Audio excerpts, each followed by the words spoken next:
Customer പറഞ്ഞാൽ നമ്മളെ നാട്ടിലുള്ള വലിയ വലിയ ഹോസ്പിറ്റലിലെ ഡോക്ടർമാർ വന്നിട്ടുണ്ട്, നഴ്സുമാർ വാങ്ങിയിട്ടുണ്ട്, പിന്നെ ഒരു പറയുമ്പോൾ ആങ്ങളെയും പെങ്ങളും ഒരുമിച്ച് വന്ന് വാങ്ങിച്ചിട്ടുണ്ട്.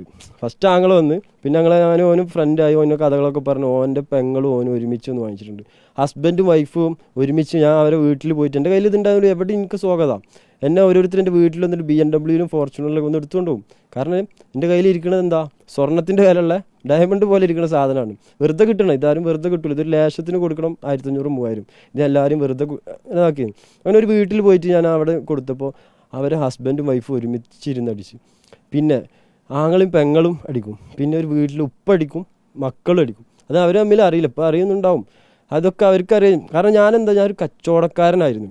സാധാരണ ഉപയോഗിക്കുന്ന ഒരാളാണെന്നുണ്ടെങ്കിൽ യൂസിങ്ങാരാണെന്നുണ്ടെങ്കിൽ എനിക്കറിയില്ല ആരൊക്കെ ഉപയോഗിക്കും. പക്ഷേ ഞാനൊരു കച്ചവടക്കാരനായതുകൊണ്ട് എനിക്ക് ആരൊക്കെ ഉപയോഗിക്കുന്നത്, ആരൊക്കെ സൈലൻറ്റ് കില്ലർമാരുണ്ട്, അങ്ങനെ എങ്ങനെയെന്നൊക്കെ എനിക്കറിയാം, എല്ലാം അറിയാം. ഒരുപാട് ആൾക്കാരും ഒരുപാട് കുടുംബങ്ങൾ തെറ്റിയിട്ടുണ്ട്. എൻ്റെ ഫ്രണ്ട്സ് ഡൈവോഴ്സ് ആയിട്ടുണ്ട്. ഈ കാരണം സംശയം, എൻ്റെ വൈഫ് ആരുമായിട്ട് ബന്ധമുണ്ട്, സംശയം തോന്നുകയാണ്.